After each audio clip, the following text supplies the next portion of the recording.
Okay, I'm going to move really quickly. We're a little bit behind.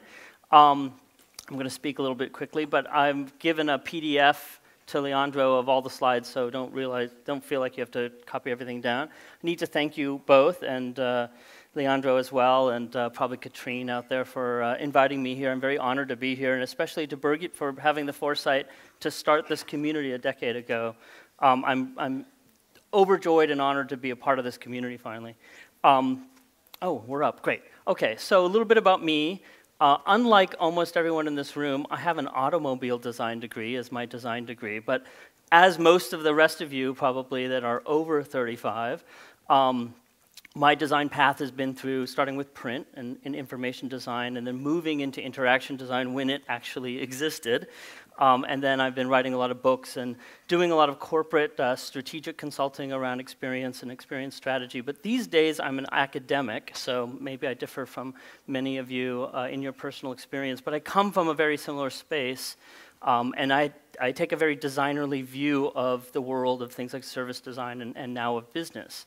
And I'm here today to talk about value because I think that we don't have the right definition of value, and the definition that designers and people in this community probably have is very different than the definition of value and how it gets discussed on the business side with our business peers, and that creates a lot of frustration. A lot of designers struggle with the things that they try to create with their peers because we inherently feel that there are things that are valuable beyond money, which is how most of business defines value. In fact, that's where this conversation starts and stops. And yet we know that there's more to just financial value. When you get right down, if you really struggle with or argue with a business person, they will probably come out with functional value. So we have financial value and functional value, and they can have that conversation. Both of these are quantitative values. They're fairly easy to see. They're very easy to measure. They're pretty much all that get discussed and measured in business, price and performance, for instance. We as a community know that there's something more, and we try to work with it, but we're often confronted with this side of the equation in trying to argue or proselytize for the kinds of solutions that we think need to be there in order to create something that works for the end customer or the audience or employees, et cetera. Now, the business world is kind of hip to some of this as well, and so you see stuff like this. This is economists have to resort to this kind of thing to legitimize that there's more than just price and performance value. This is a completely ridiculous equation. It doesn't account for everything, and the reality is when you deconstruct it, it's still just price and performance. It's function and price, function and price, right? It doesn't account for the kinds of things that we know are important, the kind of things that we've heard discussed and explained and seen examples of today. On the brand side, again, this is coming from the business side. This isn't the design community creating these kinds of things. There's no agreement over what is the value of brand, how you calculate it, et cetera, but at least they're trying to figure out that something else that they know exists, that we know exists, that we work with every day, that they have a hard time even discussing, which is to say the sort of qualitative value that happens within a service, within a product, within an experience. Well, I'm here today to tell you that there are at least 5 kinds of value, and in our program, my colleagues and I, through our research, have identified these 5 kinds of value, and they're all there in every experience, in every service, in every product relationship, et cetera. And the 2 that we're most familiar with, price and function, price and performance, are quantitative, the rest are qualitative, which is why most business people struggle with the idea of these even existing, let alone how to account for them, because they're not easy to measure. Anyone that does design research knows it's not easy to figure out how someone's feeling, to get them to express what they're feeling or what they identify with or how they describe themselves, et cetera. The qualitative is more difficult to work with, which is why economists and business people have pretty much dispensed with it to make their equations and make their management easier.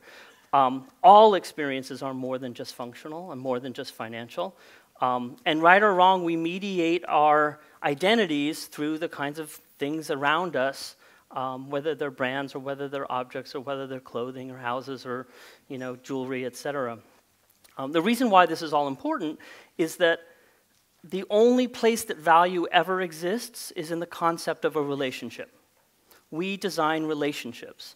And for our business peers who are trying to create a business that creates value, they don't usually understand that it's the relationship that's not just driving the value, it's the only place it ever exists.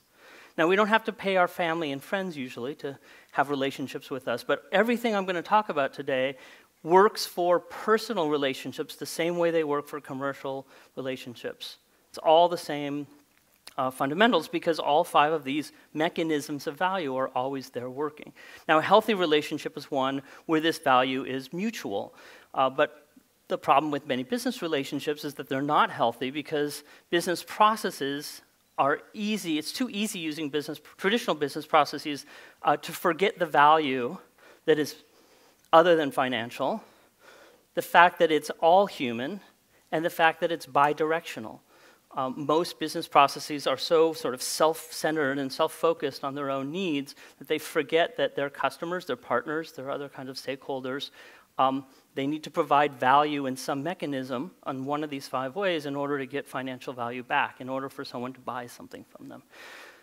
Most business people also forget that value is dynamic. It's changing all the time, which is really frustrating because most business plans and business documents and business processes aren't really built for change. The slide that Lo just showed about hardware, software, and he already alluded to the fact that everything under that hardware list is essentially a mechanism for making things easier to manage, which essentially takes out the dynamism out of it. The other problem with value is that it's emergent. It emerges within the context of a relationship, which is to say customer need, organizational intent, what the organization offers, et cetera. This works for-profit, as non-profit, and government situations or personal situations just as much as it works for commercial situations.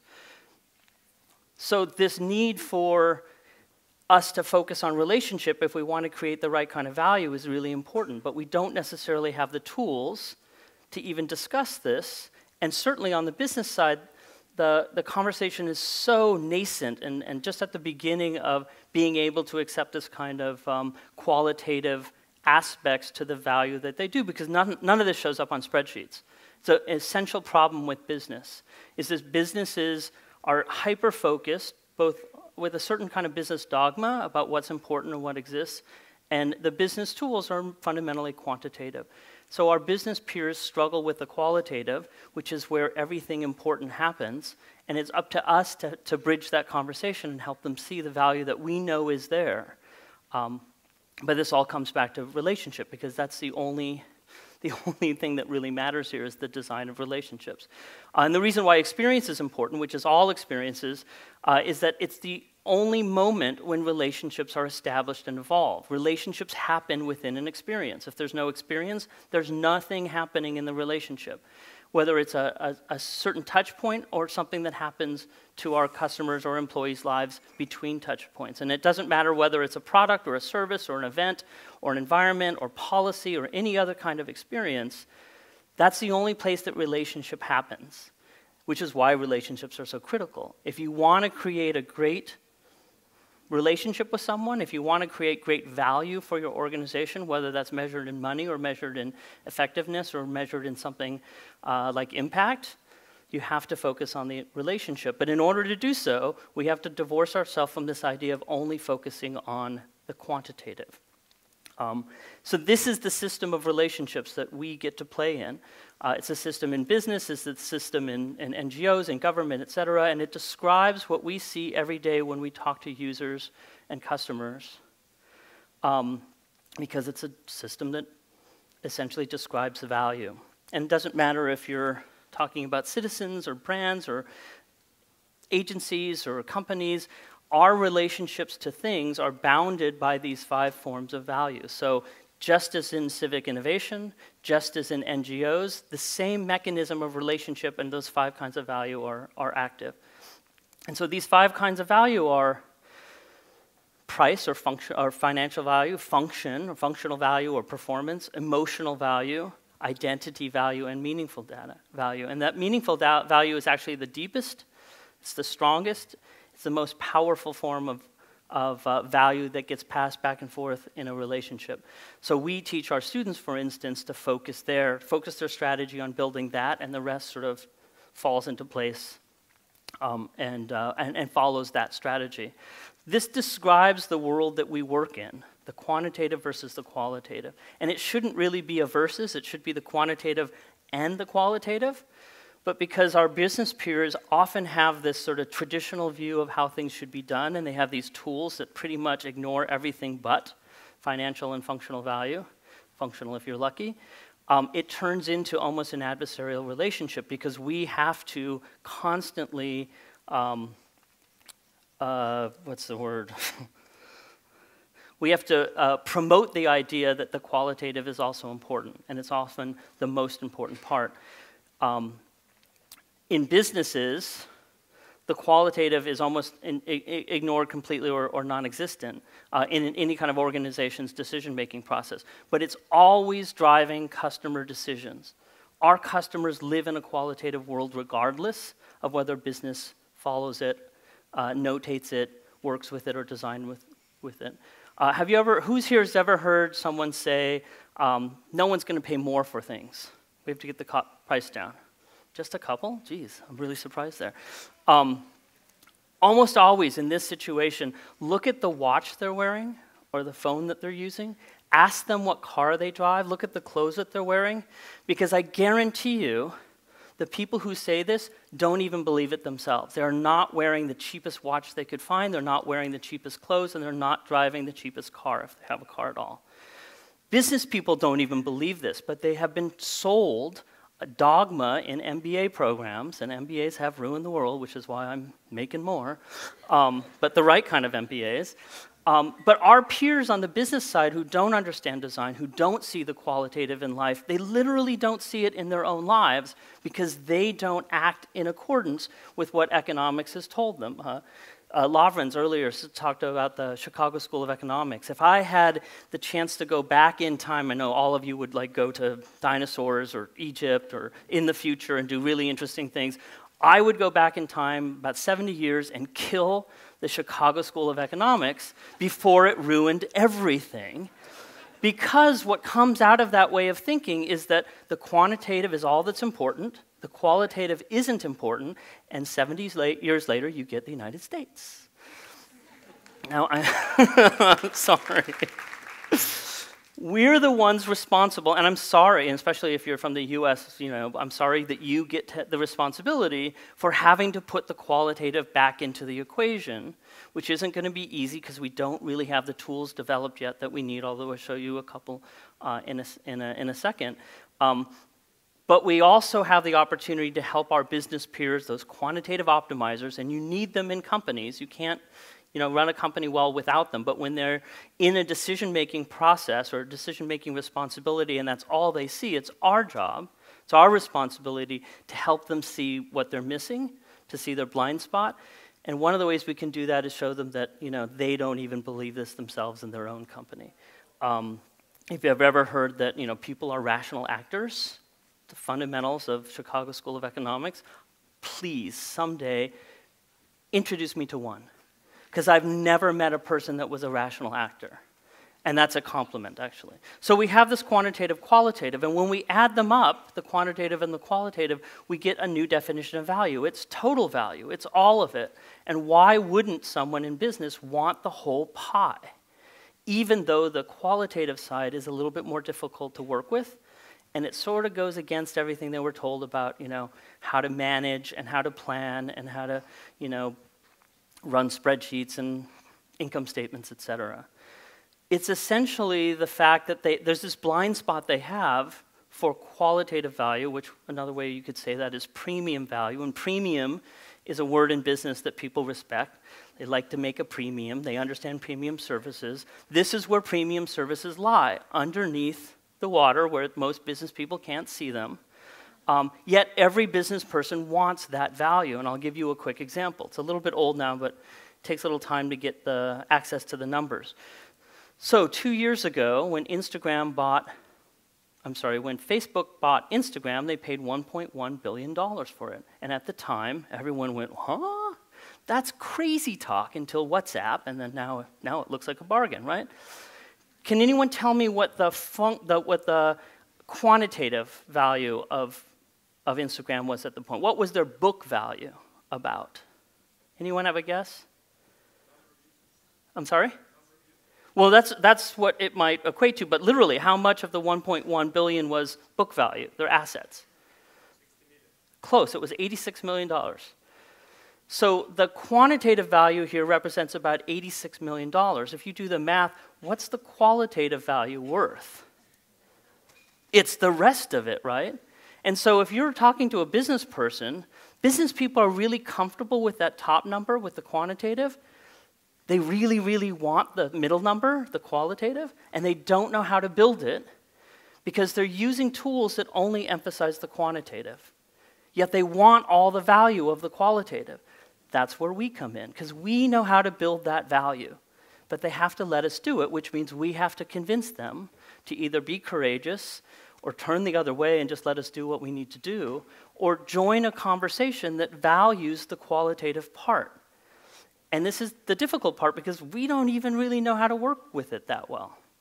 We're just learning now. But those companies, you can tell this to your clients or you can tell it to your own managers, those companies that focus on total value, the quant versus the qual, create more of it more often, which is to say they create premium value. This is the kind of company that focuses on relationship because as I said before, that's the only place value ever happens, is in the relationship. This is why relationship is so important because it's not, you know, if you're just doing the quant side, you're not creating total value. You're creating this weird kind of relationship that is easy to describe on a spreadsheet that nobody really wants because it's not human. And we're in the relationship business. The problem with our clients and our peers and our partners is that they don't know that they're in the relationship business, or they have been told and have all sorts of business books to tell them that they don't have to worry about the relationship business because they're in some other kind of business. They're there to cut costs. They want to IPO. You know, they can, you know, they're going to merge with other companies, et cetera. They'll do all the sort of things that ignore where the value really lies because it's uncomfortable for them. Nobody likes to work with something that they can't see or they don't know how to work with if they've never been given tools with it. And that's where we can really provide the most amount of value in our relationships with our clients and our managers. And relationships are entirely strategic. This is where strategy happens. Strategy shouldn't be about anything but building relationships and supporting them. Unfortunately, all the sort of minutia of operations often cloud the fact that you're really talking about relationships and supporting them within an organization. Again, it's the same in government as it is in NGOs, as it is in for-profit ventures. And that makes experience incredibly strategic as well. The better the experience, the better the relationship, the better the value that emerges from it. But like I said, we need better tools. We're just now starting to figure out how to use these tools and make new tools to use and represent and design for this new value, for these other forms of value. It's not new value, it's always been there. We're just figuring it out because we're finally opening our eyes to the stuff that isn't covered by traditional business. We have to first collect new and more kinds of information. We have to collect the data when we do design research that represents these other forms of value. Now everyone's probably, you know, I'm sure everyone in this room is familiar with a journey map. And a journey map is really helpful, but journey maps really emphasize the quantitative. They emphasize touch points. In fact, they organize touch points. And most journey maps simply plot front-end and back-end functions, functional value. And this is often because the user research that we do is mostly about, or often about, functional value. What do you need? What kind of features? Now, I know that we're a little bit more enlightened community because we're looking for emotion, we're looking for the effect and how people feel, but our tools still kind of push us in this direction of notating it in terms of function. We have qualitative research techniques, and one of the most valuable is laddering. We teach our students how to ladder in order to get meaning, because you can never ask people what you really want to know in the qualitative world. Can't ask, well, so how are you feeling? What's most important to you? What's more meaningful to you? You have to triangulate it based on their behavior and based on other kinds of information and questions you ask them, because people don't know how to talk about this themselves. So we create visual tools, for instance. We create these meaning cards, or we have our students actually create them for themselves so that they can have a visual conversation about core meanings, even when they can't have a verbal one, because nobody's ever been used to that before. And this gives them really important insight on the design side, on the delivery side, about what triggers those meanings from those customers. This is different than mood boards, which I hate. I find mood boards entirely unprofessional because it's what triggers those things for designers, not for customers. We have to create this data through research with our customers so that we know that when we choose this design attribute, whether it's sound or color or light or layout or typeface or whatever, material, it's triggering this response, whether or not it would trigger the same response in us. It's not about our favorites. It's about curating these decisions on the final end that trigger the very thing that engages people in these other forms of value. So here's some examples, and I posted some of these tools on our website, so you can download some of them. I'm running out of time, but I'm moving quickly. This leads us to the last tool I'm going to talk about, which is a Waveline. And this actually comes from music composition, symphonic music composition. And it doesn't look so different from journey map, except it's plotting more than just touch points. And it's not plotting the touch points as the focus. What's happening in a Waveline is that we're plotting something called state of mind, which is a psychological term. And we're specifically plotting the change in state of mind because that's what experience is, the change in state of mind in our user, customer, citizen, audience, etc. And state of mind, in a really easy definition, is it's what you feel and think at any given moment. So our customers or constituents are in a system of experience that has stimuli and responses, but what's happening in their heads, in their state of mind, is these 5 elements: memory, emotions, perceptual bias, behavioral response, mental models. And you can't work with all of them, because I don't know if you got bit by a dog when you were 5, and so when you hear a dog barking, you sort of go into a panic attack. I don't know that about every one of my customers, but on a general scale, I can do user research to find out some of the things that trigger engagement in a state of mind at these levels. So I can do the kind of research I just showed you with the meaning cards and whatnot to find out behavioral response, preferences, the triggers.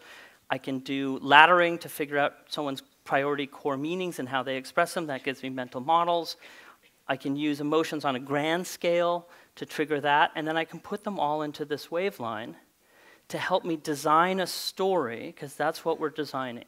We're not designing a series of touch points. We're designing a narrative that people want to perceive, people want to experience. And so the difference between a wave map and a journey map is that the Waveline and journey map is that the Waveline is plotting values, it's plotting emotions, it's plotting core meanings, and that it's using the triggers, and the opportunities arise out of that story, and then we figure out, once we plot the emotions and meaning, and this would be the story of maybe the existing problem, which is not a good one, then we construct a new narrative that we want the user to have, that the customer wants to have with us through our research, and that then tells us how to change the touch points and where we need new touch points.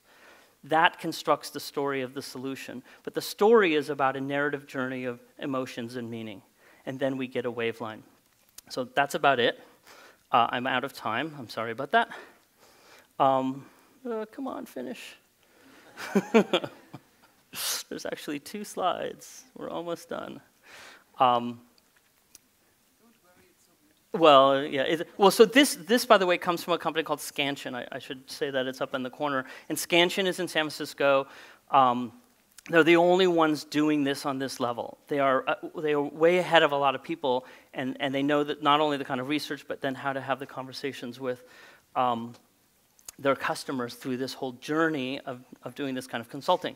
There are other strategic tools that we teach our students in order to make this work at an organizational level. But the reality is we're inventing all these tools right now, and we need your help, your other responsibilities to start inventing some of these tools as well, because we don't have enough. We can't have the conversation that we want to with the quantitative optimizers because we haven't developed all the tools that communicate the things that we know are important, the value that we hear from our customers and our constituents that are important to the people who have been taught to ignore it all along.